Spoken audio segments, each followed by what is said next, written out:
Bienvenidos a nuestra cuarta serie sobre historia de la Iglesia. En nuestra primera serie hemos visto la Iglesia antigua, en nuestra segunda serie la Iglesia medieval y en nuestra tercera serie la Iglesia de la Reforma.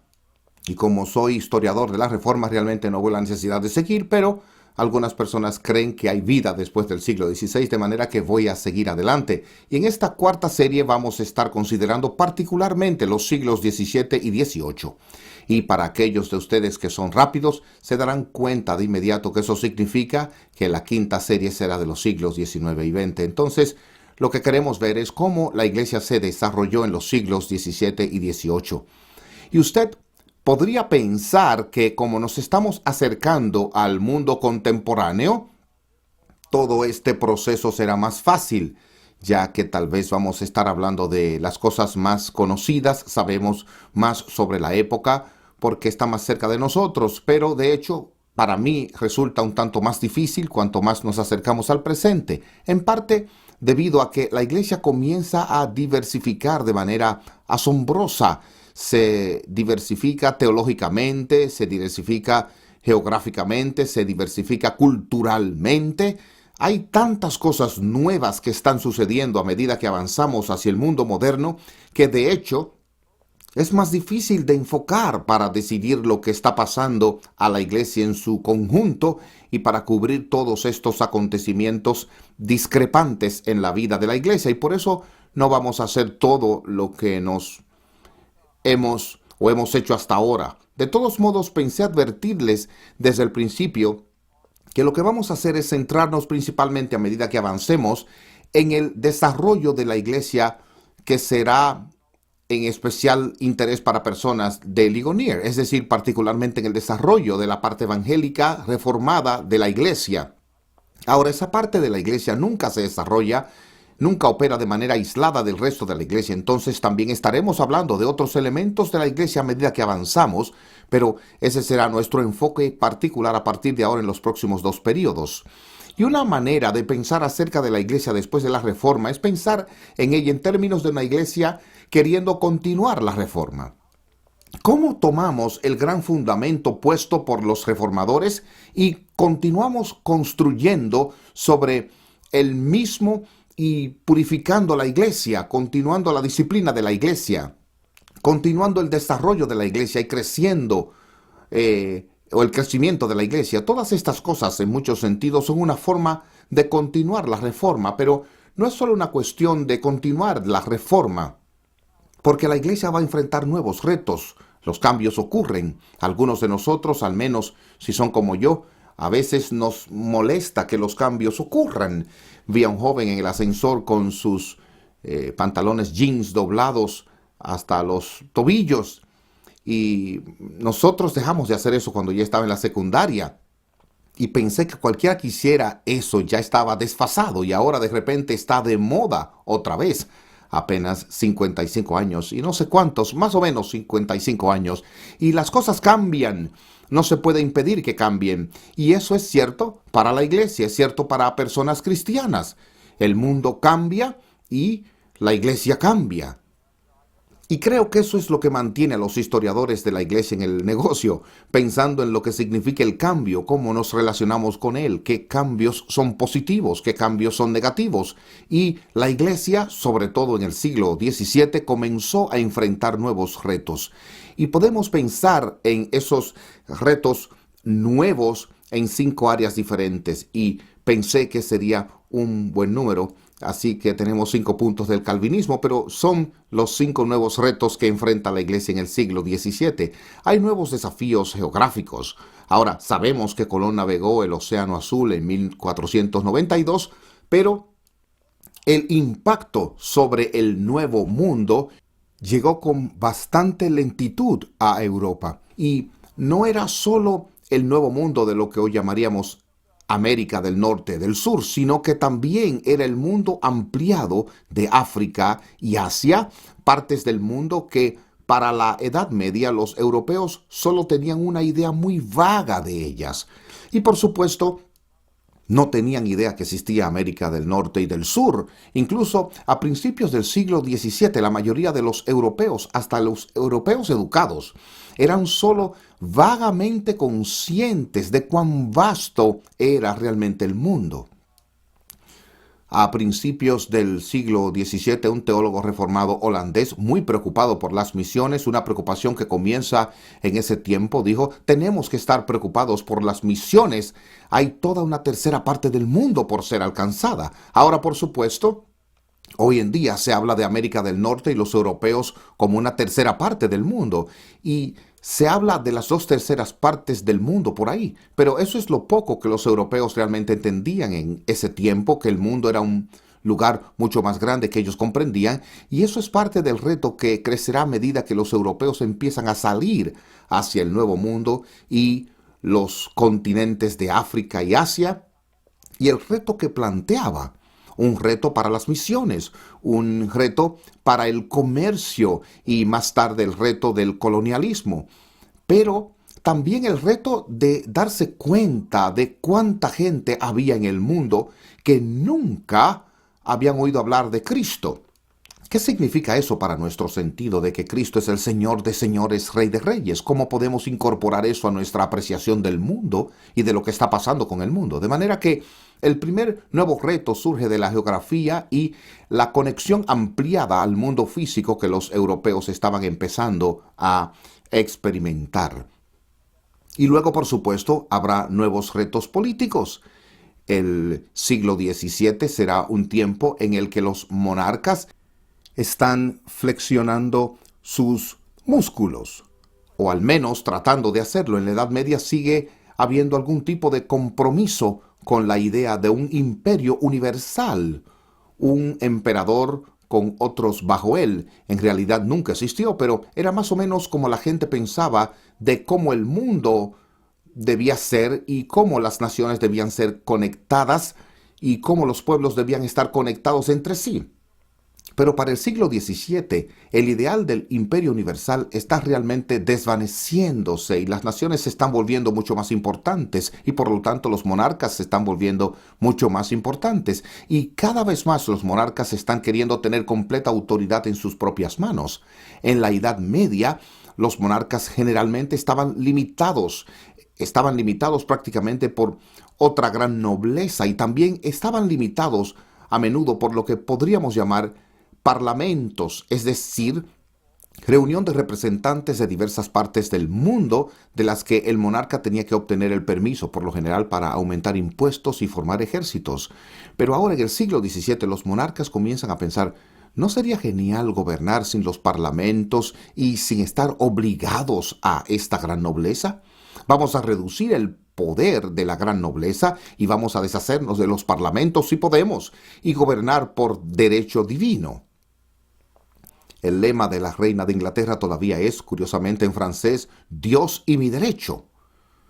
Los reyes de Inglaterra nunca lograron eso, pero ese era el ideal. Oiga, Dios me ha dado como monarca el derecho de gobernar por derecho divino, y esto se llama absolutismo, el monarca como gobernante absoluto. Y cuando los monarcas intentaron moverse en esa dirección, adivinen qué, hubo rechazo.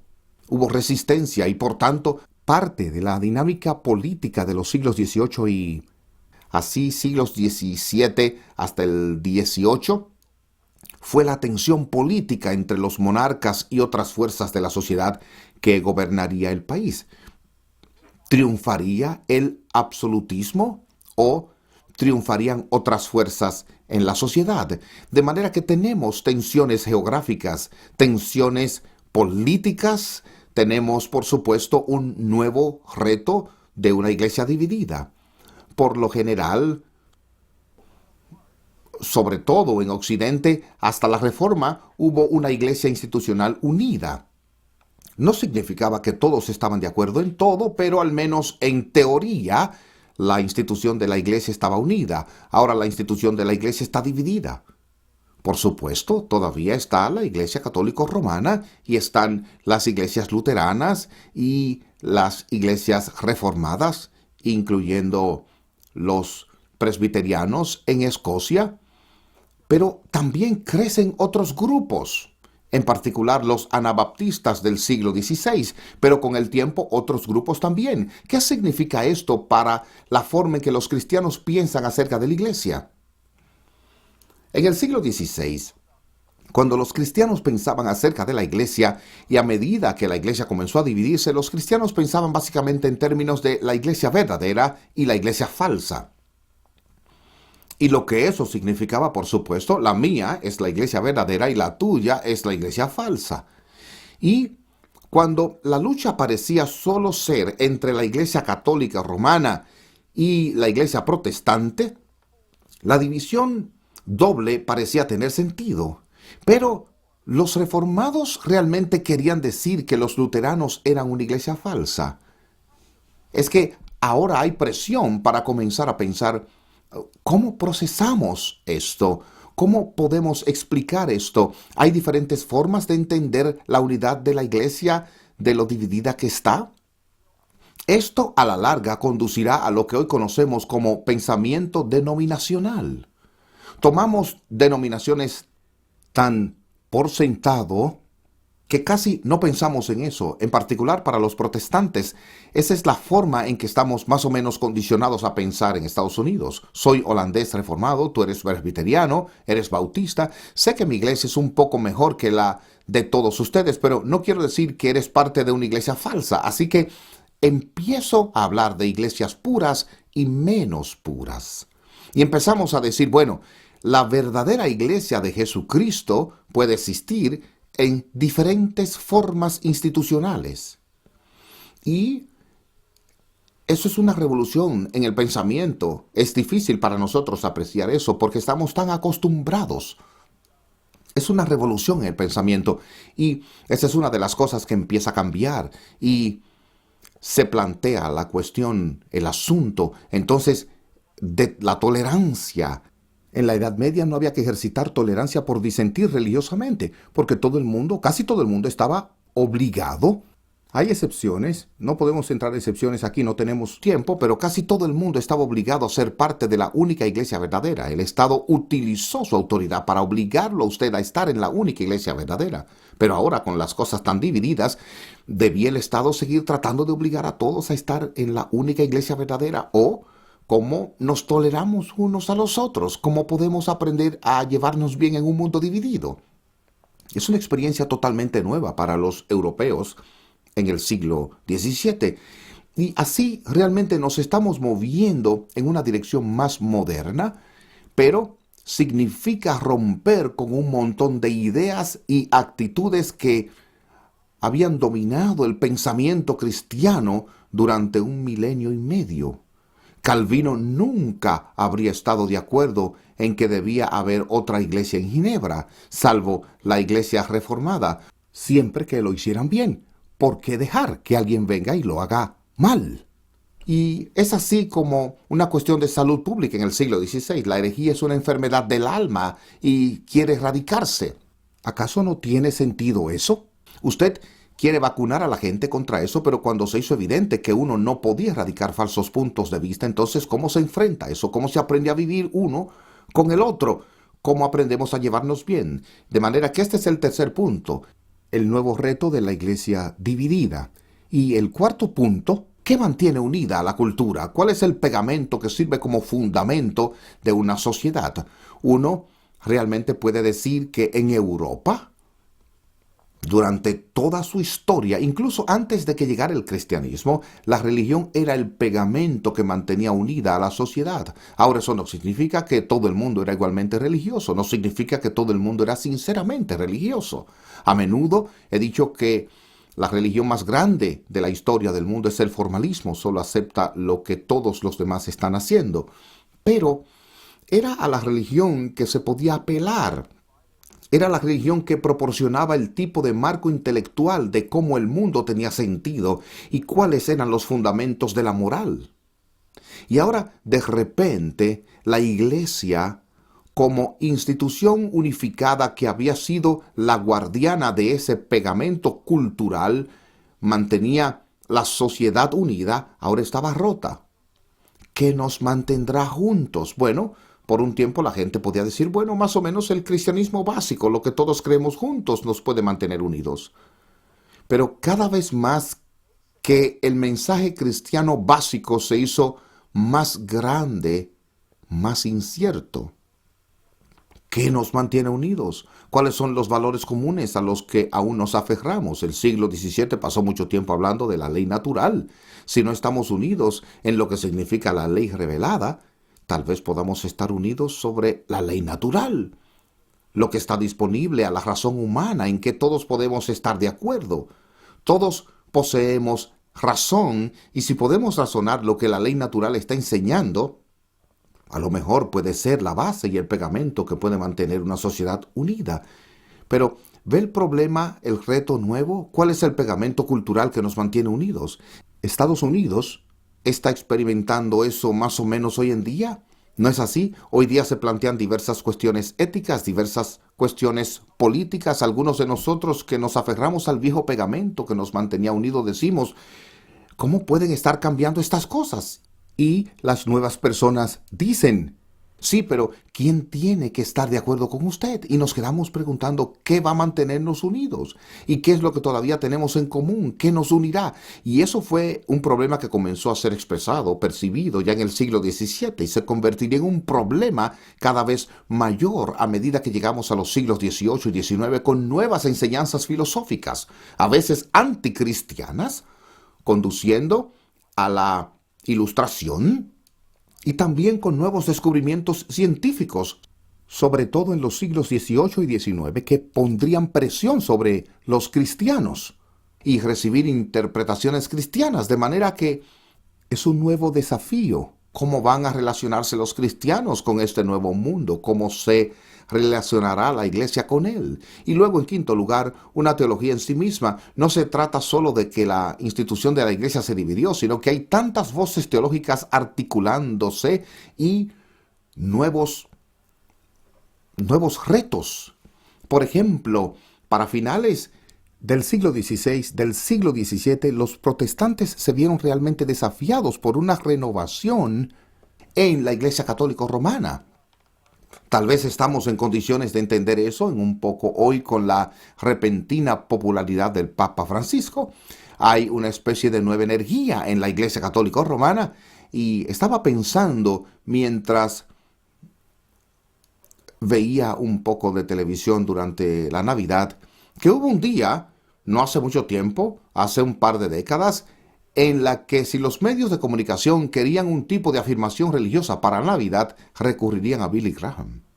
Billy Graham fue más o menos la voz de la religión americana. Ahora bien, no todo el mundo conocía o estaba de acuerdo con Billy Graham, pero Billy Graham fue más o menos la cara pública de la religión americana. Y me di cuenta que hoy en día, por lo general, cuando los medios quieren una cara pública de la religión, se van a algún cardenal católico romano, preferiblemente al cardenal Dolan de Nueva York, debido a que no tienen que viajar muy lejos. Los medios de comunicación apenas caminan un poco por las calles de Manhattan.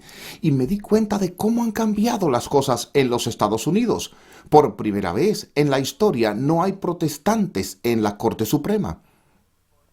En la Corte Suprema son todos jueces católicos romanos y judíos.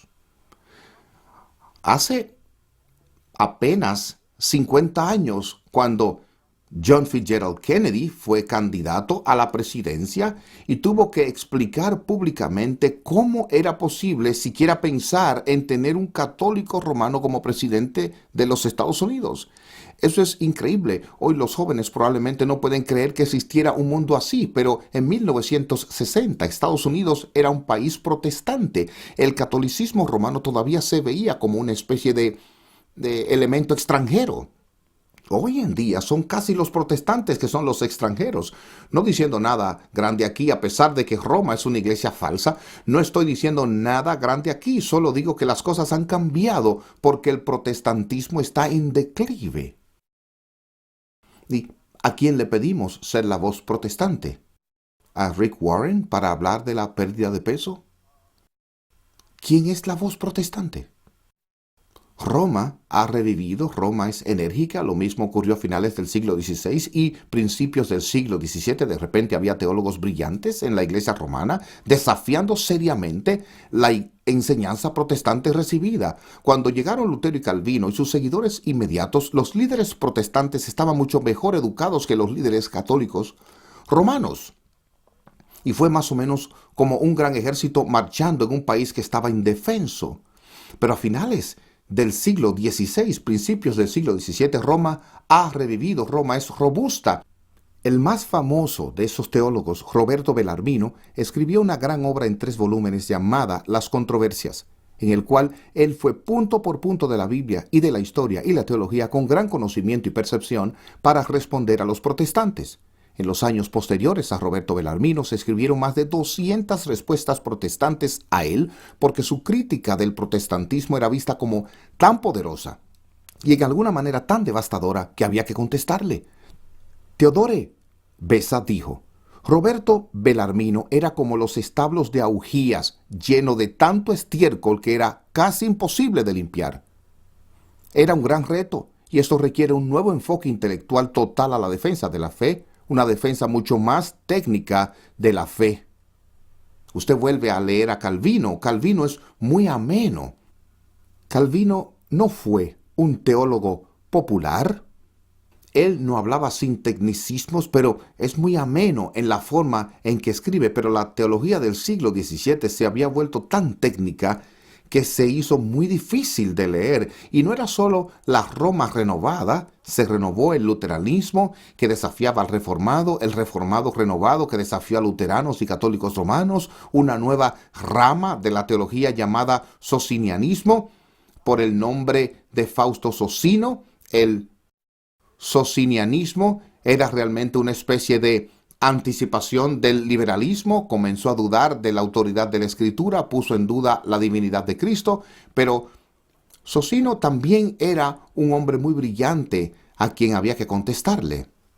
Y así vemos un mundo de nuevos retos, y de eso es que vamos a estar hablando. A medida que cerremos esta charla, todavía me gustaría decir que preferiría vivir en el siglo XVI, a excepción de los antibióticos y de los inodoros, pero los nuevos retos son emocionantes y vamos a disfrutar verlos juntos. Gracias.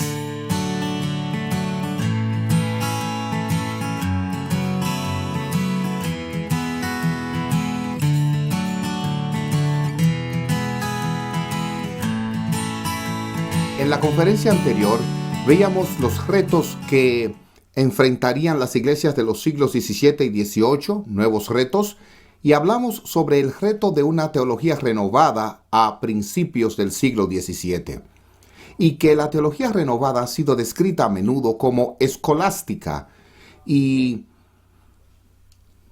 escolástica como una palabra se deriva de la palabra latina escola, que significa escuela. Y lo que la escolástica es en realidad es la teología según se hace en las escuelas, y tiene ese nombre porque la teología de las escuelas es diferente a la teología de las iglesias. Es decir, la teología se hizo mucho más técnica, desarrolló un vocabulario técnico, una manera muy precisa de hablar. La teología en las escuelas en el siglo XVII comenzó a depender cada vez más de la filosofía de Aristóteles y usó los términos técnicos de la filosofía de Aristóteles. Y lo que esto significó fue que las personas capacitadas en Aristóteles y formadas en esta nueva teología escolástica podían comunicarse rápidamente unos con otros, podían más bien comunicarse brevemente entre sí, pero se convirtió cada vez más en una forma teológica de comunicación difícil de entender para la gente común, de manera que el escolasticismo no era para las iglesias. El escolasticismo no era para las iglesias, era para la escuela. No era para predicar, sino para que los teólogos doctos se comunicaran entre sí. Es más o menos la diferencia entre enseñar química en una escuela secundaria a estudiantes que técnicamente no son muy competentes en las ciencias y la enseñanza en una clase de doctorado en química en la Universidad de Harvard. Tendrá un vocabulario completamente diferente, un nivel completamente diferente de expectativas y de lo que la gente pudiera entender. Y eso fue lo que ocurrió con el auge de la escolástica. Fue un movimiento brillante, fue un movimiento liderado por algunos de los hombres más sabios de la historia de la iglesia.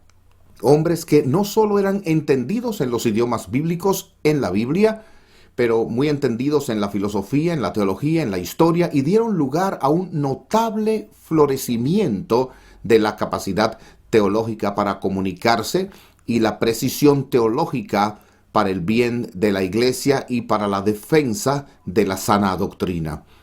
Y así, este gran florecimiento de aprendizaje en las escuelas llevó a volúmenes, a estantes y bibliotecas de material docto muy bueno y siguió contribuyendo al sentido de comunidad entre los eruditos europeos, porque en el siglo XVII aún estaban escribiendo en latín. El latín seguía siendo una lengua viva en el siglo XVII. Los eruditos no solo sabían leer latín, también escribían en latín, podían hablar en latín y podían pensar en latín. Hoy en día no hay mucha gente que pueda hacer eso. Todavía hay eruditos que saben leer el latín, pero los que pueden escribir en latín son mucho menos, y las personas que son realmente competentes para hablar o pensar en latín son casi inexistentes.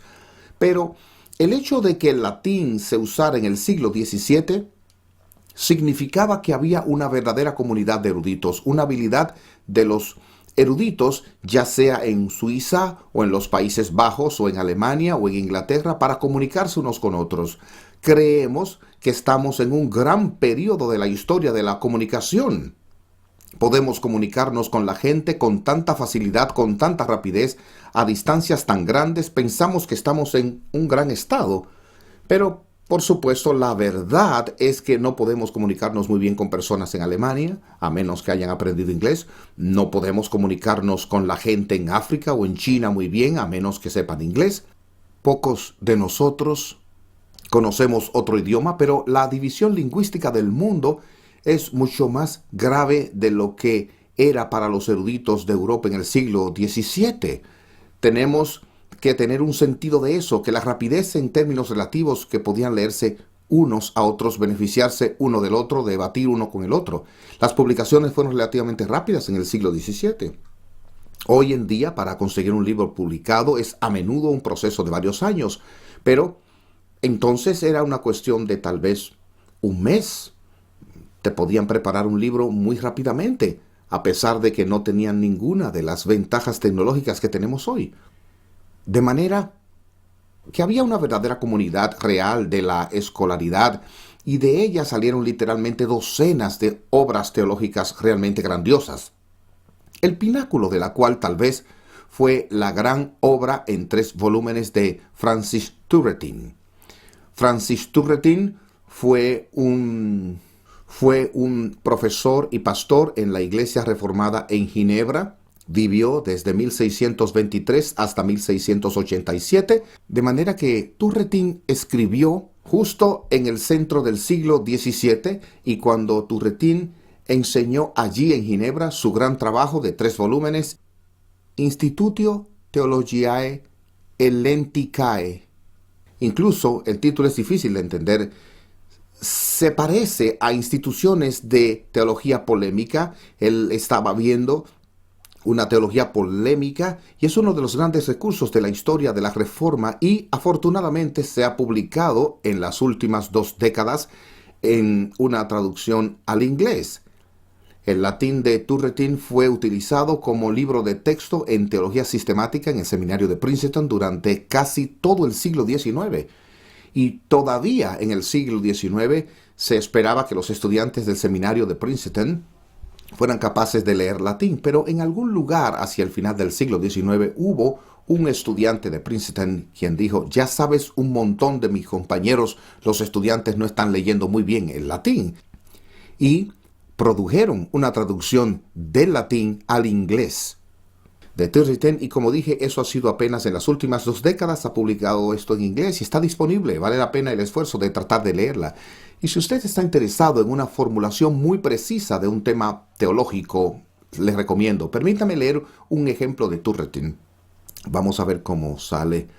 No es fácil de leer, incluso en inglés, pero me encanta este párrafo porque me siento tan engreído cuando lo leí. ¿Alguna vez usted lee algo y se siente como engreído porque sabe algo que nadie más sabe? Y sé que los volúmenes de las obras teológicas escritas en los últimos 20 años no hubiesen sido necesarios si la gente hubiese sido suficientemente inteligente como para entender solo este párrafo de Turretin. Uno de los grandes debates que ha estado sucediendo en la historia reciente, y es por el pacto de las obras y el pacto de la gracia, como la fe y las obras operan en el pacto de las obras y en el pacto de la gracia. Y parte del debate llegó cuando Karl Barth dijo, bueno, en realidad no debería haber una gran diferencia entre el pacto de obras y el pacto de gracia, porque Dios es Padre en ambos, y la fe y las obras son necesarias en ambos. Y así, esto ha llevado a grandes debates acerca de la naturaleza del pacto. ¿Hay más de un pacto? ¿Cómo se relaciona la fe con el pacto? ¿Cómo se relacionan las obras con el pacto? ¿Cómo es Dios nuestro Padre en cada uno? Se ha dado todo tipo de debates sobre esto. Y como digo, si la gente apenas hubiera sabido lo que Turretin escribió en un párrafo, creo que todas estas cosas se pudieran haber solucionado. Bueno, no realmente, porque algunas personas simplemente no van a aceptar la verdad, pero Turretin la tiene exactamente aquí. Permítame leerlo. Tampoco puede objetarse aquí de que la fe fuera necesaria también en el primer pacto, y las obras no están excluidas en el segundo. Como se dijo antes, están en una relación muy diferente entre sí, porque en el primer pacto la fe era requerida como una obra y parte de la justicia inherente a la que se le prometió la vida, pero en el segundo no se exigió como una obra a causa de la cual la vida es dada, sino como un mero instrumento de aprehensión de la justicia de Cristo, el único por quien se nos concede la salvación. En el primero, la fe es una virtud teológica de la fuerza de la naturaleza que termina en Dios, el Creador. En el otro, la fe es una condición evangélica a manera de la gracia sobrenatural que termina en Cristo el Redentor. En cuanto a las obras, eran requeridas como condición antecedente por medio de una causa para la adquisición de la vida, pero en el segundo, solo la condición consecuente como fruto y efecto de la vida ya adquirida. En el primero han de preceder el acto de la justificación, en el segundo lo siguen. ¿Entendió eso? Sepa que si lo lee despacio no es tan difícil de seguir. Es más o menos breve, es una especie de acuerdo, pero es brillante, absolutamente brillante, mostrando cómo, por supuesto, la fe y las obras están en ambos, en el pacto de obras y en el pacto de gracia, pero de maneras muy diferentes, operando con ideas totalmente diferentes con lo que se logra. Y este es el tipo de cosas que uno encuentra en los grandes escritores escolásticos. Ya este no es el tipo de cosa que usted encontrará en las obras evangélicas populares. Y debido a que uno no encuentra este tipo de precisión, uno sí encuentra a la gente hablando sin escucharse el uno al otro con tanta frecuencia en los debates teológicos. Los escolásticos casi siempre empezaban diciendo, cuando abordaban a una cuestión teológica, ¿cuál es el estado de la cuestión o del asunto? En otras palabras, comenzaban diciendo, ¿de qué estamos hablando? ¿Se da cuenta de lo raro es que hagamos eso en nuestra sociedad, ya sea sobre religión o cualquier otra cosa? ¿De qué estamos hablando realmente? La gente está hablando sin escucharse todo el tiempo, porque no se han tomado el tiempo para decir qué es lo que realmente nos preocupa aquí, dónde está el verdadero punto de discordia aquí, en qué tenemos que centrarnos. Y en esto es donde los escolásticos eran tan brillantes en el cumplimiento y el hacer. Y de hecho necesitaban este tipo de precisión porque surgían muchas cuestiones teológicas nuevas. Los reformados tenían que hablar con los católicos romanos y con Roberto Bellarmino. Eso sí que era un problema. Los reformados tenían que hablar con los luteranos. Había grandes teólogos luteranos escolásticos, no tan grandes como los reformados, pero aún así ellos eran grandes teólogos escolásticos entre los luteranos. Pero entonces también hubo crecientes desacuerdos y tensiones intrarreformadas que ocurrieron y tuvieron que ser abordadas. Al final de la última serie es posible que recuerden que hablamos sobre el arminianismo como un movimiento que creció en las iglesias reformadas y tuvo que ser abordado teológicamente dentro de las iglesias reformadas. En el siglo XVII también se desarrolló un debate dentro de las iglesias reformadas, sobre todo en Francia, provocado por un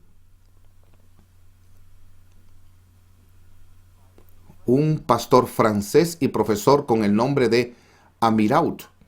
Y el nombre de Amirault le fue dado al movimiento que se conoció como amiraldianismo. Y más adelante el amiraldianismo llegó a ser llamado calvinismo de 4 puntos, porque Amirault desafió la idea de que Cristo había muerto solo por los elegidos y enseñaba que Cristo había muerto por todos. Y yo siempre digo, ¿saben? ¿Por qué ser tacaño y tener solo 4 puntos cuando puedes tener 5 y estar lleno? Pero eso no es un argumento teológico fuerte. Amirault era un profesor inteligente, argumentó su caso muy explícitamente.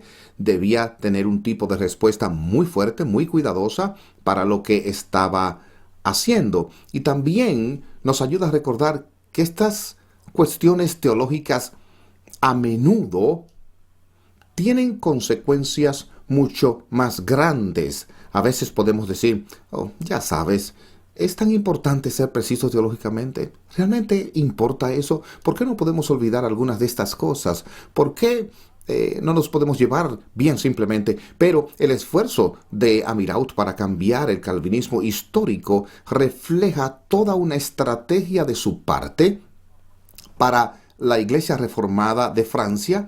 Era miembro de la Iglesia Reformada de Francia y a principios del siglo XVII la Iglesia Reformada de Francia había llegado a reconocer que probable y permanentemente era una iglesia minoritaria en Francia.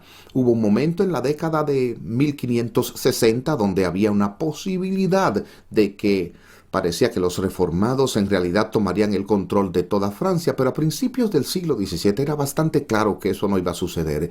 Y la Iglesia Reformada había disminuido a casi 1,5 millones de miembros, que sigue siendo un tamaño bastante bueno, pero 1,5 millones de miembros en Francia, con una población de unos 20 millones, imagínense, y los reformados de Francia dijeron, ¿cómo sobrevivimos ahora? ¿Cómo vivimos? Probablemente no controlemos todo el país, así que ¿cómo sobrevivimos? Y ciertamente hubo 2 actitudes que se desarrollaron en la iglesia que los historiadores luego han llamado los que creyeron en ser prudentes y los que creyeron en ser firmes. Ahora, esto sucede en la vida todo el tiempo, ¿no es así? Tienes que tener una estrategia y sucede incluso en la guerra, ¿verdad? Hemos estado peleando en el Medio Oriente. ¿Cómo se progresa allí? ¿Es usted prudente o firme? ¿Saca tropas o pone tropas? Siempre es una lucha saber cuál es la estrategia correcta. Y algunos en la Iglesia Reformada de Francia dijeron, ¿saben? Tenemos que ser prudentes. Tenemos que hacer que el calvinismo suene lo más atractivo y menos ofensivo posible. Se ofende a la gente cuando decimos Cristo murió solo por los elegidos. No necesitamos decir eso. Vamos a reformular nuestra teología de una manera que sea más prudente, más comprensible, aceptable. Vamos a llevarnos bien hasta donde podamos llevarnos bien. Y luego estaba el otro lado de la iglesia en Francia, el lado firme, que dijo, eso es solo una solución negociada que solo debilitará a la iglesia. Tenemos que ser claros, tenemos que ser explícitos, tenemos que entender por nosotros mismos el por qué somos diferentes y tenemos que respetar nuestras diferencias. Y ambas estrategias podrían tener argumentos a favor, ambas tenían potencial de tener algún sentido. A fin de cuentas, ninguna libró a la Iglesia Reformada de Francia. En los 1670, la Iglesia Reformada de Francia tenía la mitad del tamaño que había tenido a principios del siglo. Estaba bajo una enorme presión y se negó y finalmente sería seriamente reducida cuando el rey Luis XIV revocaría el edicto de Nantes que había concedido tolerancia a los reformados. En la década de 1680, Luis XIV dijo: ya no hay más iglesias reformadas en Francia, por lo que ya no necesitan el edicto de Nantes, yo lo revoqué. Ahora, por supuesto, eso era una mentira, él sabía que era una mentira, pero dio lugar a una gran inmigración de los hugonotes franceses, algunos de ellos a América, algunos de ellos a Inglaterra y algunos a los Países Bajos. Pero aquí hay una cuestión teológica que a primera vista podría parecer más bien de un enfoque específico, pero era parte de esta pregunta mucho más amplia. ¿Cómo podemos sobrevivir como pueblo reformado cuando somos una minoría que nos aferramos a nuestro carácter distintivo o tratamos de sonar lo más parecido posible a todo el mundo? Y eso sigue siendo un problema para las personas reformadas hoy. ¿Queremos parecernos a todas las otras iglesias evangélicas o queremos ser distintos?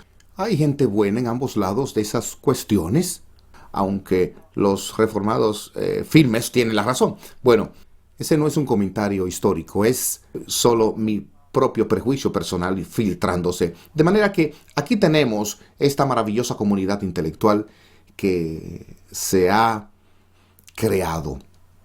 Un logro maravilloso que todavía es un tesoro oculto para la iglesia de hoy, en gran parte desconocido, más conocido hoy en día de lo que hubiera sido hace 20 o 30 años, pero aún no se conoce tanto como debería, porque en el siglo XIX en particular hubo una gran reacción contra el escolasticismo en las iglesias y las escuelas. Esas cosas están muertas, eso está sin vida. Esas cosas realmente no ayudan a nadie de todos modos. Necesitamos toda una energía nueva en la teología. Necesitamos una forma nueva de hablar teológicamente.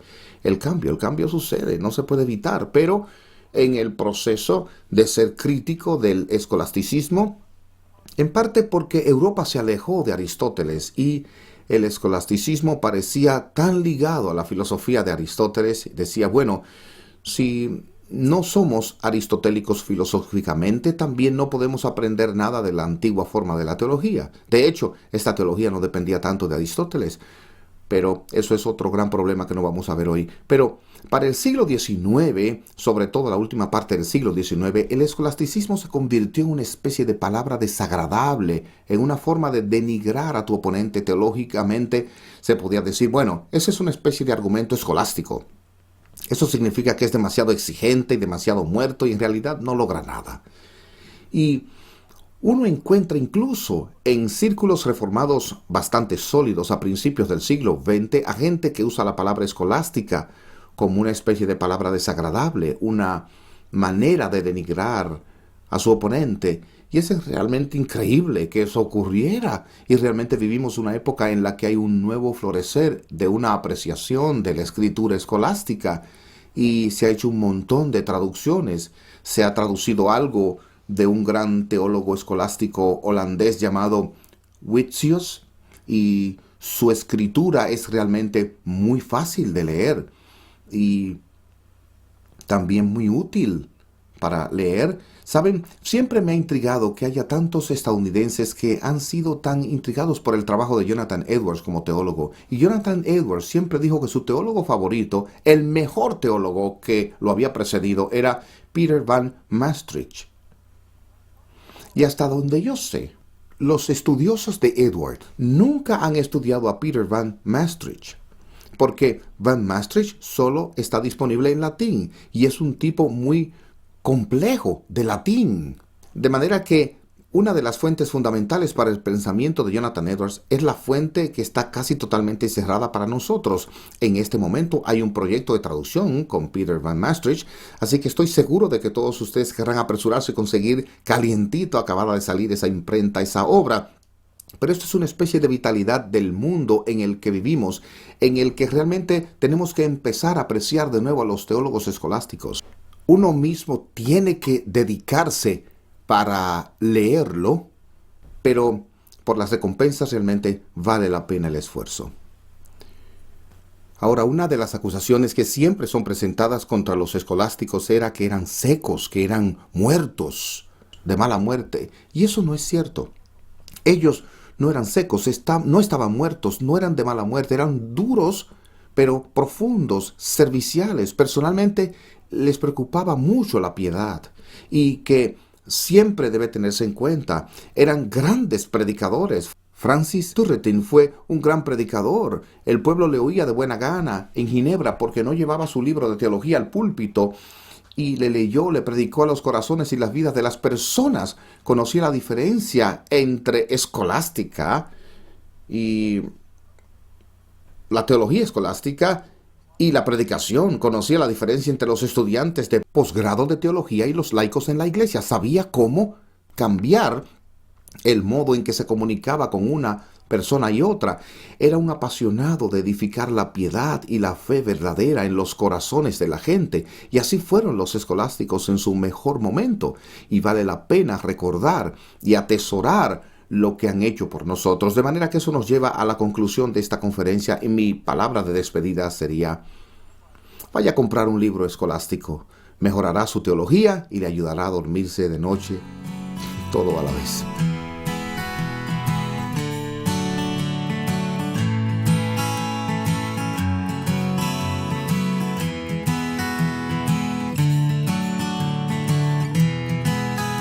En nuestra última conferencia veíamos el escolasticismo y concluimos señalando que los escolásticos, aunque muy capaces y preocupados por la teología precisa, estaban igual de preocupados por la piedad.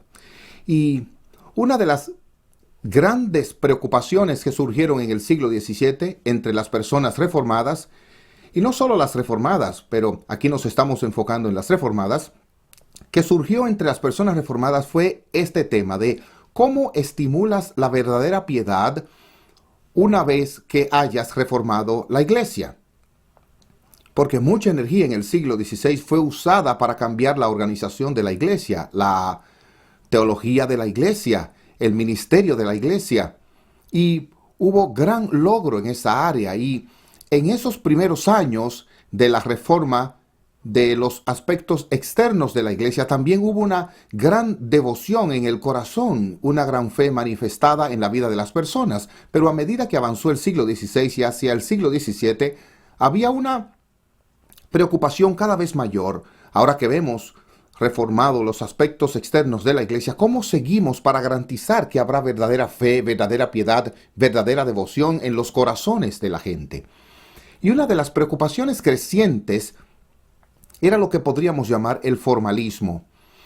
Era lo que le preocupaba a Pablo cuando dijo: algunas personas teniendo apariencia de piedad, pero niegan su poder. Es posible tener las cosas externas a la perfección y sin embargo tener gente viniendo a la iglesia y solo tomar una siesta, ya sea literalmente o figurativamente. ¿Cómo se asegura que habrá verdadera fe, verdadera piedad, verdadera devoción en las vidas y los corazones del pueblo de Dios? Y uno de los grandes movimientos que preocupaba fue el movimiento que llegó a ser conocido como el puritanismo. El puritanismo, un fenómeno inglés, pero con gran impacto más allá de Inglaterra. Y supongo que un buen lugar para comenzar es decir: ¿es usted un puritano? No sé cómo usted reacciona a esa palabra. Algunas personas tienen connotaciones muy negativas para la palabra puritano. Al igual que algunas personas dicen: ¿usted es un escolástico? Lo que significa que es demasiado preciso y demasiado muerto. Algunas personas dicen: tú eres un puritano, y lo que significa es que eres demasiado negativo en todo. En el siglo XIX una persona definía el puritanismo o definía un puritano como alguien que teme que en algún lugar alguien está pasando un buen tiempo. No creo que es justo en absoluto. Los puritanos eran en realidad gente divertida, a su manera peculiar, y para nada han de ser vistos como característicamente deprimentes y opuestos a toda diversión.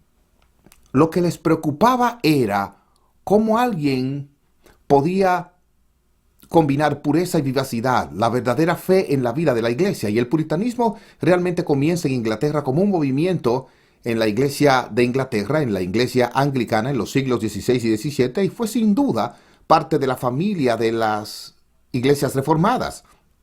Ahora, hoy día oímos mucho sobre el anglicanismo como una tercera vía entre el protestantismo y el catolicismo.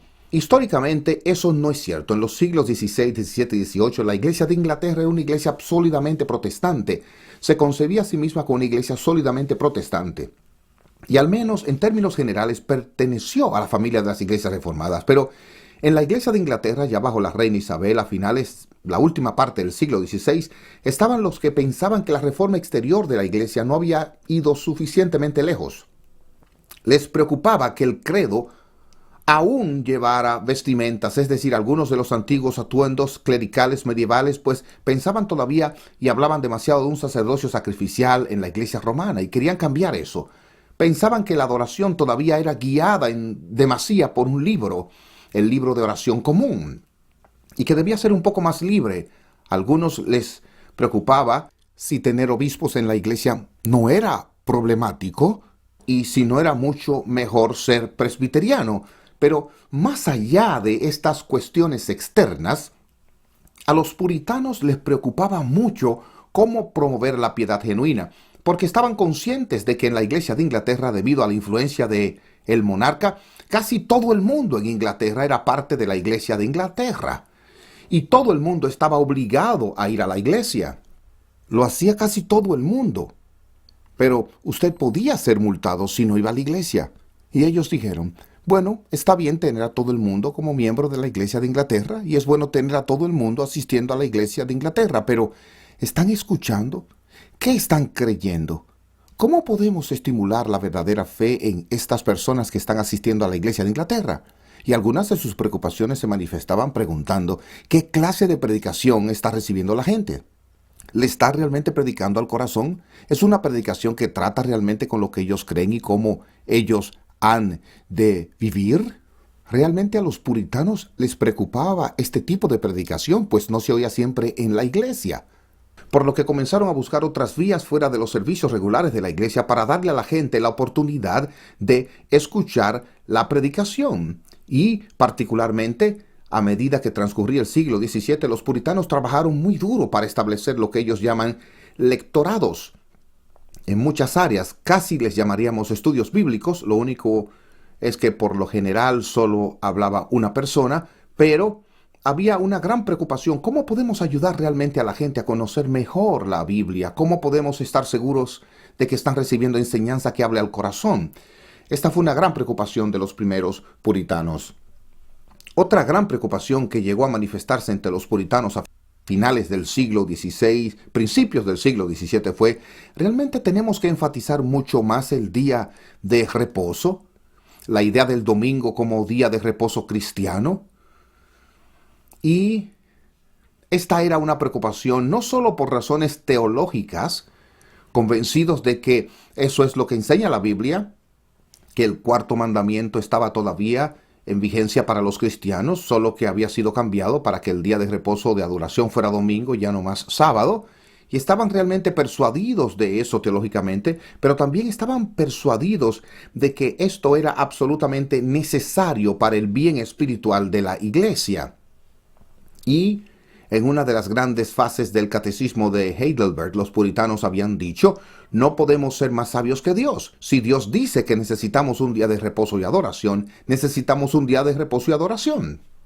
Es tiempo para Dios, es el tiempo para estar con Dios, es el tiempo para pensar en Dios. Y así los puritanos empezaron a trabajar muy duro para convencer a la gente, convencer a las iglesias, convencer a los ministros y convencer a todo el que fuera a la iglesia que el domingo debía ser tratado como un día de reposo cristiano, que debemos entregar o alejarnos de nuestro trabajo ordinario, de nuestra actividad ordinaria, dedicarnos a la adoración tanto en público como privado, a fin de crecer en la fe. Y aunque hubo resistencia a eso de algunos miembros de la iglesia de Inglaterra, con el tiempo los puritanos fueron tremendamente exitosos en convencer a la mayoría de los cristianos y a la mayoría de las iglesias reformadas de la importancia de tratar el domingo como un día de reposo cristiano. Está consagrado en la Confesión de Fe de Westminster. Y si usted quiere conocer el mejor resumen breve de la teología puritana, la respuesta es la Confesión de Fe de Westminster. Esto significa que si usted es presbiteriano o si usted es un bautista reformado o incluso, en cierta medida, si usted es reformado holandés, usted es un puritano. Y En la Confesión de Fe de Westminster se consagra el capítulo entero al domingo como el día de reposo cristiano. Y esto es un énfasis importante, como dije, teológicamente y en la práctica. Y el resultado fue que en realidad para mediados del siglo XVII el mundo angloparlante se había vuelto sólidamente sabatario y no fue solo una peculiaridad de los congregacionalistas o los presbiterianos, aunque eran ciertamente sabatarios, ni era solo una peculiaridad de los reformados holandeses, porque el sabatismo inglés fue exportado a Holanda, pero se convirtió en una peculiaridad de todos los bautistas y de todos los metodistas. De manera que en el siglo XVII, XVIII y XIX hasta el siglo XX, una de las marcas reales del protestantismo conservador en el mundo angloparlante y más allá, era un compromiso con el día de reposo. Y yo diría que, al igual que un historiador ahora, que de todos los cambios que hemos visto en los últimos 50 años en las iglesias protestantes, probablemente lo más sorprendente es la casi desaparición del día de reposo como una convicción teológica y como una práctica teológica y como una práctica devocional. De hecho, ¿sabe usted que cuando la Liga Nacional de Fútbol Americano se organizó y empezó a jugar a principios de los años 50, muchas personas, muchos observadores seculares dijeron, el fútbol nunca tendrá éxito en los Estados Unidos el domingo, porque los cristianos no lo ven? Ahora, ¿quién ganó esa guerra cultural? Pero está este cambio dramático. Usted lo ve no solo en la actitud general para con el domingo, sino que se ve en la mayoría de las iglesias protestantes conservadoras que hace 50 años habrían tenido servicios de adoración matutinos y vespertinos en el día de reposo. Ahora solo hay un servicio matutino y podemos debatir todas estas cosas. Mi propósito como historiador no es debatir estas cosas, aunque se debe mantener el domingo como el día de reposo cristiano. Ese soy yo como ministro, pero solo pienso un minuto acerca de las implicaciones de eso. Esto significa que la mayoría de cristianos protestantes en Estados Unidos están escuchando la mitad de los sermones que solían escuchar. Ahora, he oído algunos sermones que me hicieron pensar para mí mismo, me gustaría escuchar la mitad de eso, pero no. Ese es un asunto completamente diferente. La pregunta es, ¿cómo es posible que la gente pueda ser tan bien instruida, tan bien informada, si va a la mitad de los servicios de un año? Pero también han renunciado a la mayor parte del resto del día que solía pasarse en conversación piadosa, en la lectura de la Biblia, en la lectura de literatura cristiana. El nivel de conocimiento bíblico, me permito sugerir, entre protestantes laicos en este país ha disminuido drásticamente en los últimos 50 años. Y eso es, por supuesto, parte de la razón por la que necesitamos desesperadamente a Ministerios Ligonier, pues proporciona un importante ministerio de enseñanza intelectual para los cristianos de nuestro tiempo. Pero es necesario un día de reposo para sentarse y leer sus libros de Ligonier. Y la pérdida de tiempo para Dios es un cambio dramático que ha ocurrido, y creo que es algo que las iglesias realmente necesitan reconsiderar y reflexionar de nuevo. De todas maneras, me estoy convirtiendo un poco en predicador, ¿verdad? Pero en cualquiera que sea el caso, una de las grandes cosas que los puritanos realizaron a principios del siglo XVII fue convencer a un número creciente de personas que el domingo era un día de reposo cristiano y tenía que ser un día de descanso, adoración, reflexión piadosa para que podamos crecer en la gracia. De hecho, uno de los puritanos llegó a decir, el domingo es el día de mercado del alma. Te pasas los otros 6 días en el mercado del cuerpo y necesitas un día en el mercado del alma. El rey Jacobo, quien sucedió a la reina Isabel, fue el primero en gobernar como rey de Escocia y rey de Inglaterra, y fue el rey Jacobo I de Inglaterra y Jacobo VI de Escocia. El rey Jacobo odiaba todo esto del día de reposo. Era un poco como algunos de los teólogos bajo la reina Isabel. Uno de sus teólogos dijo, el domingo no es el día del Señor, es el día de la reina. Y Jacobo sentía lo mismo. Dijo, hizo que todos los ministros que leyeran en la iglesia un libro que había escrito llamado El libro de los deportes. ¿No es gracioso? Siempre es el día de reposo contra los deportes. Y quiero decir, algunas cosas nunca cambian en la historia, ¿verdad? Y el rey Jacobo dijo, es importante que mis súbditos estén haciendo ejercicio y practicando deportes el domingo por la tarde, de manera que cuando los reclute para el ejército, estén en buena condición física. Y por supuesto, todos los ministros puritanos tronaron. Si usted necesita a sus súbditos en una mejor condición física, entonces hágalo durante los 6 días de la semana, los 6 días de la semana que Dios le ha dado, no en el día que Dios ha separado para sí. Así que había un conflicto aquí. Curiosamente fue un conflicto que los puritanos ganaron y el mundo angloparlante se volvió notablemente sabatario, y creo que sea cual sea su parecer sobre la cuestión teológica, no puede haber duda en que históricamente el día de reposo fue uno de los ejes de la educación protestante, de la devoción y de la influencia protestante. Ahora, entre los puritanos, uno de los primeros puritanos que fue de gran influencia vivió y ministró bajo la reina Elizabeth fue un hombre llamado William Perkins. William Perkins escribió en todo tipo de áreas, realmente sentando las bases de la reflexión puritana en Inglaterra. Él escribió sobre teología, escribió un tratado masivo sobre la predestinación, escribió sobre la predicación, escribió uno de los libros más influyentes de su tiempo sobre predicación, titulado El arte de profetizar, y comenzó todo el énfasis puritano, no solo en exponer la palabra, sino también en la aplicación de la palabra.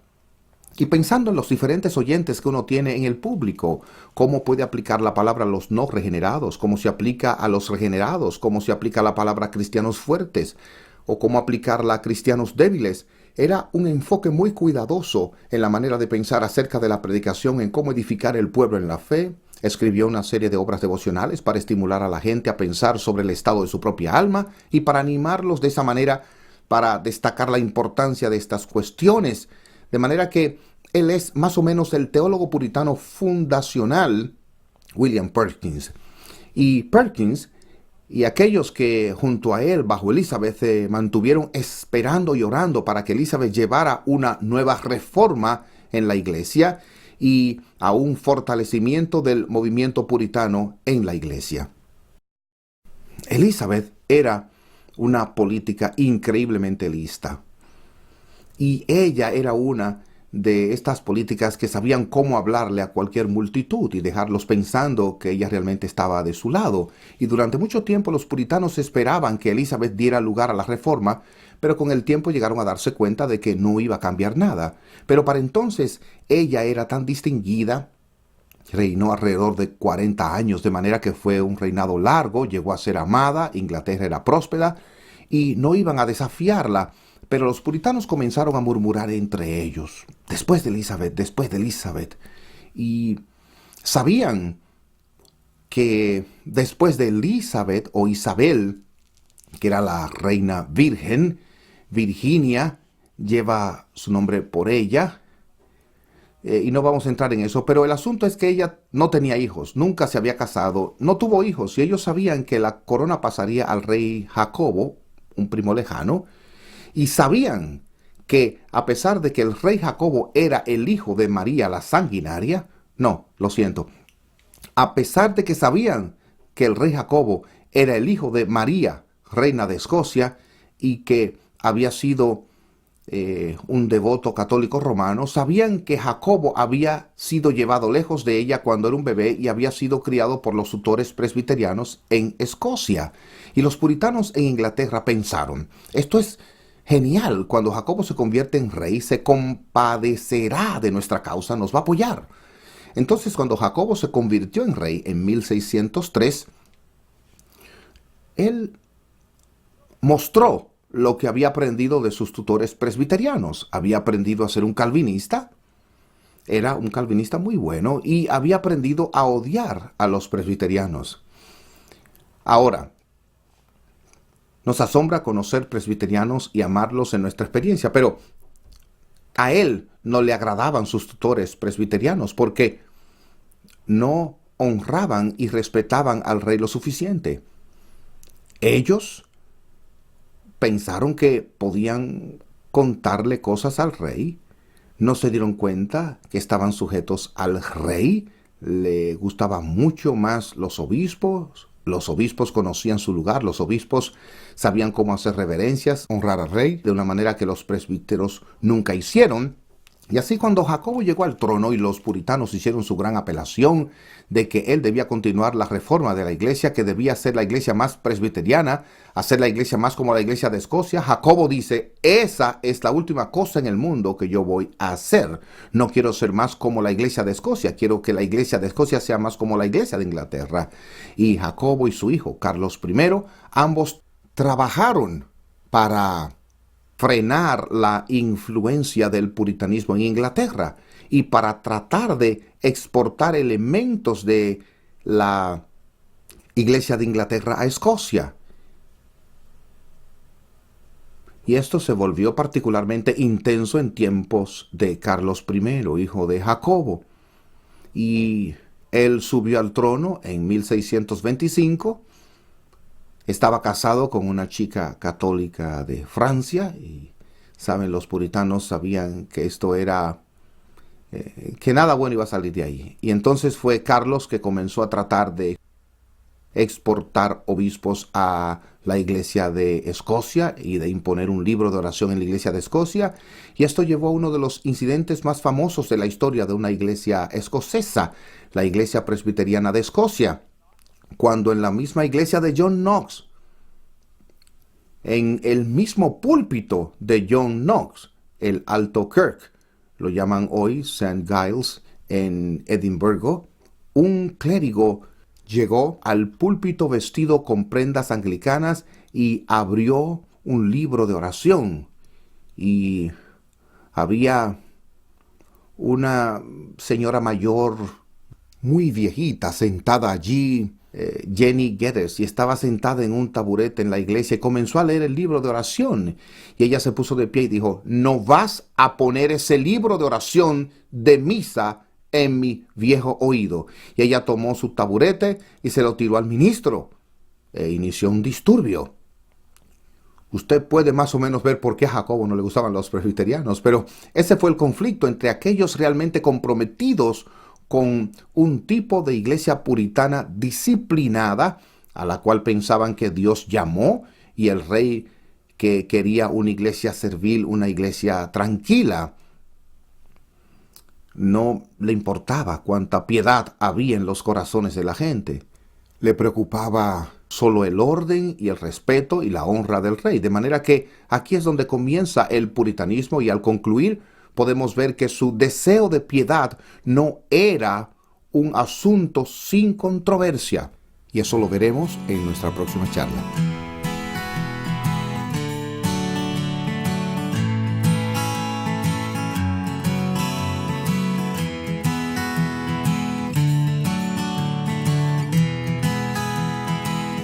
Bueno, los puritanos son tan irreprimibles que no se puede terminar con ellos en una sola charla, de manera que vamos a seguir con los puritanos. Vimos algunas de las preocupaciones fundamentales del puritanismo por mantener la vitalidad religiosa en la vida de la iglesia, y tuvieron gran progreso en ello, pero al mismo tiempo que trabajaban tan arduamente para la iglesia y para las almas de los cristianos, que pronto se convirtieron en una importante potencia social y política, y en el mismo momento que quisieron vencer el formalismo en la vida de la iglesia y garantizar una verdadera fe en la vida de la iglesia, había algunos en Inglaterra que comenzaron a ponerse del lado de los puritanos, principalmente por razones políticas. Y eso es una de las especies de ironía, y sin embargo es un hecho muy importante que aquellos que se quejaron del rey y sus esfuerzos por captar todo el poder para sí mismo, comenzaron a identificarse con el puritanismo como una forma de restringir el poder del rey. Y así, mientras estaba el devoto, podemos decir, la facción teológica y la facción eclesiástica de los puritanos, también hubo en el siglo XVII una facción creciente de lo que podríamos llamar los puritanos políticos. Y es muy interesante. Siempre digo eso y mi esposa dice, bueno, para ti, Bob, no necesariamente para todo el mundo. Y es muy interesante que en toda Europa el calvinismo se convirtió en la ideología de descentralizar al gobierno, que en muchos lugares de Europa, Francia, Países Bajos, Escocia e Inglaterra, algunas personas se convirtieron calvinistas principalmente como una forma de oponerse al rey y el esfuerzo del rey donde quiera que estuvieran, para centralizar el poder en sus propias manos. Y eso sucedió en Inglaterra y volvió el puritanismo un tema político contra el rey. Y realmente identificó a los puritanos cada vez más con el parlamento y las pretensiones del parlamento a la autoridad y al derecho. Y de nuevo en el siglo XIX alguien dijo, el puritano es el que se humilla en el polvo ante un Dios soberano y luego se levanta del polvo para poner el pie en el cuello del rey. Y eso fue una especie de sentido puritano, que en primer lugar servían a Dios, al rey no le gusta mucho eso, ellos sirven a Dios primero y solo en segundo lugar servían al rey. Y el rey necesitaba saber sus propios límites y afrontar que no era supremo en el reino, que Dios era el supremo. Así que el puritanismo se convirtió en este factor político, se convirtió en influyente bajo el rey Jacobo, que más o menos entendía porque había sido criado en Escocia y sabía cómo lidiar con ello, pero bajo el reino de Carlos, el segundo rey Estuardo en Inglaterra, el siglo XVII, las cosas llegaron a ponerse más difíciles. Carlos no apreció realmente el impulso puritano. Carlos estaba más decidido a ser un gobernante absoluto de lo que su padre había sido. Carlos decidió no convocar al parlamento a sesión, sino que trató de gobernar sin parlamento. Y Carlos quería tratar de mantener la facción puritana en la iglesia fuertemente bajo control. Y una de las maneras que hizo eso fue avanzando a su propio favorito en la iglesia, el llamado William Laud. William Laud fue hecho obispo de Londres por el rey Carlos I y más tarde se convirtió en arzobispo de Canterbury, nombrado por el rey Carlos I. Y William Laud odiaba a los puritanos, quería mantenerlos bajo control, y los puritanos odiaban a William Laud, y quien veían más o menos como el instrumento del diablo. Así que todo esto era parte de este creciente conflicto sobre cómo debía ser el poder político en el reino y lo que debía ser el carácter de la iglesia, y esto condujo a tensiones crecientes tanto en Inglaterra como en Escocia. La última vez hablamos un poco sobre Jenny Geddes y su taburete, desafiando el deseo del rey de imponer un libro de oración en la iglesia de Escocia, y esto se convirtió en un grito de la unión en Escocia, que en el año después de que Jenny Geddes, en 1638, los escoceses se reunieron en torno a un documento llamado el Pacto Nacional.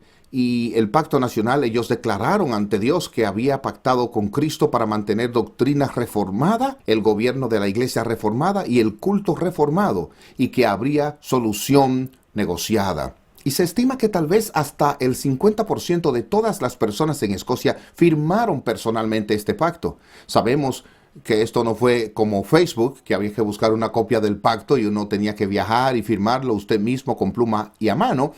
Y esta era la pasión de la gente en ese tiempo, reunirse alrededor de Cristo y su pacto. Eso pensaban. Y tenían una bandera azul con letras de oro en ella por Cristo y su pacto.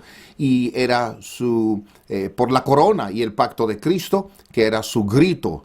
Ese era su lema. Y cosas similares estaban sucediendo en Inglaterra, ya que había cada vez oposición más al rey. Entonces el rey se dio cuenta de que no tenía dinero suficiente para gobernar sin parlamento, porque el parlamento tuvo que aprobar aumentos tributarios. Así que en 1640 el rey finalmente convocó un parlamento. Cuando el parlamento se reunió, y el rey descubrió que estaba completamente dominado por los puritanos, por lo que envió el parlamento a casa, y se le conoce en la historia inglesa como el parlamento corto. Pero él todavía tenía dinero, por lo que más tarde, en el mismo año 1640, convocó otro parlamento, y llegaron todavía, y estaba lleno de puritanos, pero se negaron a ir a casa, y ese parlamento es conocido amablemente por los estudiosos como el Parlamento Largo, ya que permaneció en sesión casi 20 años, y ahora que ese parlamento había sido convocado a sesión, había un verdadero centro de oposición al rey, y continuó oponiéndose a Carlos una y otra vez. Y ya en 1642 estalló la guerra civil en Inglaterra, con las fuerzas del rey por un lado y las fuerzas parlamentarias por el otro. ¿Quién iba a gobernar en Inglaterra? El rey dijo que iba a gobernar y el parlamento dijo, en efecto, Cristo gobernaría. Y uno está tomando una posición más o menos fuerte si se está identificando con Cristo en esa batalla, pero esa era la tensión, ¿ve? Y entonces uno puede ver cómo estos temas se han convertido no solo estrictamente en temas de la iglesia, sino en asuntos muy importantes y amplios. La guerra fue difícil, se prolongó durante mucho tiempo. En el segundo año de la guerra, el Parlamento buscó aliados en Escocia y de hecho entró en otro pacto, esta vez llamado el Pacto y la Liga Solemne, en 1643, alineando a Escocia con Inglaterra e Irlanda para oponerse al rey y reformar la iglesia y el gobierno también. El rey se resistió durante mucho tiempo y poco a poco se hizo evidente que las fuerzas parlamentarias necesitaban un líder más fuerte, y en ese sentido de necesidad de encontrar al general correcto. Y es interesante en la historia militar, la frecuencia con la que la guerra se prolonga durante un tiempo y es un desastre hasta que encuentran al general adecuado para el momento adecuado para dirigir las tropas. Y los puritanos encontraron a Oliver Cromwell. Oliver Cromwell se convirtió en el líder de las fuerzas parlamentarias. Él disciplinó al ejército en una forma totalmente nueva, produciendo lo que llegó a ser conocido como el nuevo ejército modelo, un modelo de disciplina. Y hasta hoy en Inglaterra, si va a Londres y al Parlamento, enfrente del Parlamento hay una estatua de Oliver Cromwell. Cada vez que va a abrir el Parlamento y abrir el gobierno, la reina tiene que ver que la estatua de Oliver Cromwell está ahí, recordándole que sus poderes son limitados y que cuando los monarcas tratan de gobernar de manera ilimitada podrían enfrentar dificultades. Y Carlos ciertamente lo hizo. El nuevo ejército modelo de Oliver Cromwell avanzó en el poder y eventualmente fue capaz de obligar al rey a renunciar. En 1646 fue arrestado y en su momento llevado a juicio, y en 1649 lo ejecutaron como un tirano. Ese fue el final de Carlos I. Así que no se meta con los puritanos. Esa es una lección importante para aprender de esta charla. Sentían que le habían dado un juicio justo, que se le había acusado de ser un tirano y después de haber abusado de su legítima autoridad dada por Dios, y fue ejecutado por su tiranía. Es muy interesante, al final del siglo XVIII, cuando el rey Luis XVI fue llevado a juicio en París, no fue allí juzgado por tiranía, sino por delitos como ciudadano. Ahora, hay una distinción importante allí. Carlos fue juzgado como un rey que se había convertido en tirano, y Luis fue juzgado como un ciudadano que era un criminal. Y entonces, si llegamos a Nicolás II, el zar, los comunistas lo arrestaron en la Revolución Rusa y luego simplemente lo sacaron y le dispararon sin ningún juicio. Y uno puede ver más o menos la radicalización del espíritu revolucionario. Un rey debe ser honrado como un rey, pero si es un tirano tiene que ser castigado. Un rey puede ser completamente quitado de su trono y juzgado como ciudadano. O un zar puede ser sacado y sin juicio ser ejecutado con su esposa e hijos. La brutalidad de lo que sucedió en términos de ciertas ideologías es algo que vamos a querer ver en Occidente. Cromwell se vuelve más y más poderoso, y eso es importante desde el punto de vista de la historia de la iglesia, porque los puritanos en el Parlamento, la gran mayoría eran presbiterianos, y pensaron que lo que se necesitaba en Inglaterra para reformar a la iglesia era hacer de la iglesia anglicana una iglesia presbiteriana. Pero Oliver Cromwell era un congregacionalista y, como se les hubiera dicho entonces, un independiente, y pensó que lo que se necesitaba no es ni obispos ni presbíteros, sino iglesias independientes. Y Cromwell fue fuertemente apoyado por el gran poeta inglés John Milton. Usted conoce el nombre. Él escribió el gran poema épico El Paraíso Perdido. Bueno, él escribió un poema mucho más corto en contra de los presbiterianos, llamado Los Forzadores de la Conciencia. Los forzadores de la conciencia. Eso es lo que son los presbiterianos. Milton era un congregacionalista y en ese pequeño poema sobre los forzadores de la conciencia es una de las famosas líneas poéticas del siglo XVII. El nuevo presbítero no es sino viejo cura, pero escrito con un nombre más largo. Entonces, según Milton, los presbiterianos son peores que los católicos porque saben, los católicos más o menos te abandonaron, los sacerdotes te dejaron tranquilo, si al menos aparentabas estar conforme.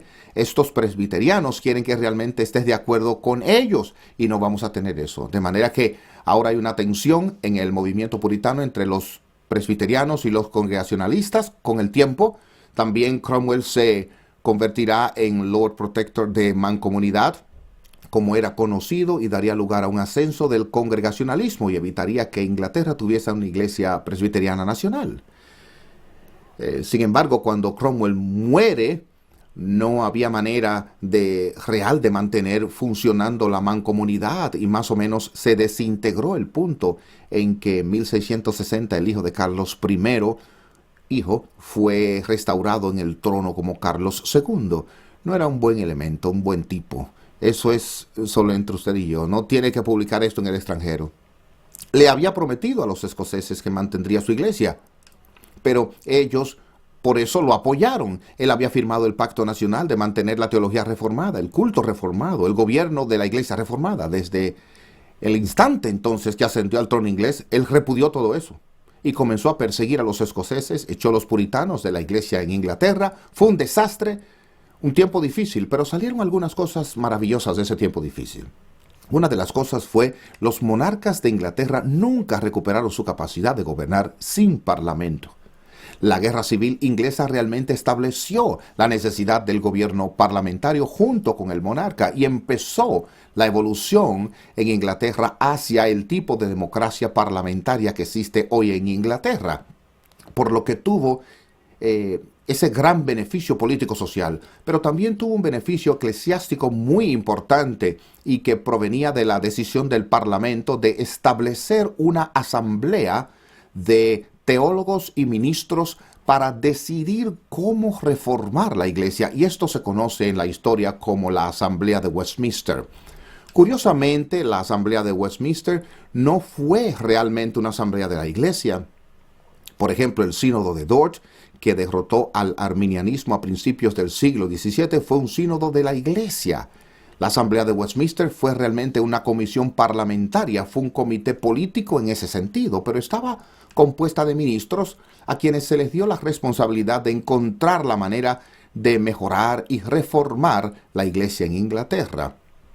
Y decidieron que era necesario reformar la iglesia de tres maneras, de la misma manera que el Pacto Nacional había hablado de tres necesidades. Querían una declaración clara de la doctrina reformada, querían una dirección clara del culto reformado y querían un claro gobierno reformado para la vida de la iglesia, y eso fue lo que la Asamblea de Westminster se dedicó a hacer. Ahora nos acordamos de la Asamblea sobre todo para los documentos confesionales y de catequesis que prepararon, y esos son, por supuesto, en cierto sentido, el tesoro más grande que dejaron a la iglesia, pero también trabajaron muy duro con el gobierno de la iglesia y en la adoración de la iglesia, y trataremos de hablar de estas cosas muy brevemente. Pero, como digo, los recordamos en particular por la confesión de fe que escribieron, que se convirtió en la última gran confesión reformada escrita, madura, reflexiva, profunda, cuidadosa. Y entonces también quería educar a las iglesias, por lo que quería un catecismo, y trabajó en el catecismo, y tenían una gran cantidad de problemas sobre el catecismo. Entonces uno de los teólogos por fin dijo: ¿saben? Estamos tratando de hacer demasiado con este catecismo. Lo que realmente necesitamos son dos catecismos. Un catecismo menor para los niños y un catecismo mayor para los adultos. Y uno de los delegados dijo: por fin aprendimos. No se puede servir carne y leche en el mismo plato. Entonces, muy rápidamente fueron capaces de crear el catecismo menor, que ha sido utilizado ampliamente por iglesias presbiterianas a través de los siglos, y el catecismo mayor, que lamentablemente ha sido más o menos descuidado y olvidado por un montón de presbiterianos. Y yo digo lamentablemente debido a que hay tesoros en el catecismo mayor. Y realmente le animo, si usted nunca ha leído el catecismo mayor, hágalo. Tiene algunas respuestas largas, usted tiene que leerlo con cuidado, pero no es escolástica, no es complicado, es solo un poco más largo. Pero los tesoros valen la pena, la dedicación del esfuerzo. Permítame leerle solo un par de preguntas, y creo que la mejor declaración confesional que se ha escrito sobre la justificación en la tradición reformada está aquí en el Catecismo Mayor. Las preguntas 70 a 77 son simplemente una maravilla de precisión y perspicacia sobre la doctrina de la justificación, y ya que las iglesias parecen siempre estar entendiendo mal la doctrina de la justificación, es un elemento particularmente vital. Y déjeme leer solo dos preguntas. La primera, la pregunta 73, un poco relacionada con la cita de Turretin que leí antes para ustedes. La 73 es: ¿cómo justifica la fe a un pecador delante de Dios? Es una pregunta muy importante. ¿Qué hace la fe para justificarnos? La fe justifica a un pecador delante de Dios. La fe justifica a un pecador delante de Dios no por causa de las otras gracias que la acompañan o por las buenas obras que son el fruto de ella, ni como si la gracia de la fe tuviera algún acto de ella que fuese imputado para justificación, sino solamente como un instrumento por el cual el pecador recibe a Cristo y se aprovecha de éste y de su justicia. Así que no es porque la fe es una virtud que justifica, a pesar de que la fe es una virtud, no es por las obras que se derivan de la fe, a pesar de que las obras fluyen de la fe. No es que la fe nos es imputada, es que la fe recibe y descansa en Cristo. Y es increíble la cantidad de personas que tienen problemas para entender eso. Tanto lo que no justifica de la fe y aquello que sí justifica de la fe. Mi pregunta favorita en esta sección es la pregunta 77. ¿En qué se diferencian la justificación y la santificación? ¿En qué son diferentes? Ahora, a la confesión de Westminster y los puritanos, como su propio nombre indica, les preocupa la pureza y la santidad. Nadie ha acusado a los puritanos de ser blandos con la santidad. Pero les preocupa esta pregunta: ¿en qué son diferentes la justificación y la santificación? Tenemos que distinguirlas adecuadamente. Y escuchen lo maravilloso que es. Aun cuando la santificación va inseparablemente unida a la justificación, sin embargo, se diferencia en que en la justificación Dios imputa la justicia de Cristo, y en la santificación el Espíritu infunde gracia y capacidad para el ejercicio de ella. La justificación se trata de la imputación de la justicia de Cristo, que es contada a nuestro favor, es plena, completa y hecha. Y la santificación se trata de la infusión de la gracia, un nuevo principio de vida que entra en nosotros. En la primera, es decir, la justificación, el pecador es perdonado. En la otra, es decir, la santificación, es subyugado. Esa es una gran distinción. Hay una distinción tan diferente entre estar perdonado y estar mejor. Usted puede estar mejor y no estar perdonado. Usted puede estar perdonado y no ser mejor. Pero he aquí los dos se juntan. Y dice, en la justificación somos perdonados. Todo eso está hecho, pero también estamos siendo hechos mejores en la santificación. ¿No es algo maravilloso? No soy solo yo, ¿verdad? ¿Lo ven? ¿No es maravilloso? La una, esto es la justificación, hace igualmente libres de la ira vengadora de Dios a todos los creyentes, y que éstos nunca caigan durante esta vida enteramente en condenación. Ese es el consuelo de la justificación para nosotros. Es igual en todo creyente que somos perdonados y nunca vamos a caer en condenación. La otra, santificación, ni es igual en todos, ni es perfecta en esta vida, sino que va creciendo en perfección. Eso vale la pena memorizarlo. Nunca lo he hecho, pero debería hacerlo. Realmente, esto muestra algo de la fuerza fenomenal de estas normas confesionales que salen de la Asamblea de Westminster y todavía son tan valiosas y útiles para las iglesias y para las personas hasta el día de hoy. Entonces, llegando al fin de esta charla, queremos mirar hacia adelante, luego, la próxima vez, ver el trabajo de la Asamblea Puritana para cambiar el gobierno de la iglesia y para cambiar la adoración de la iglesia. Gracias.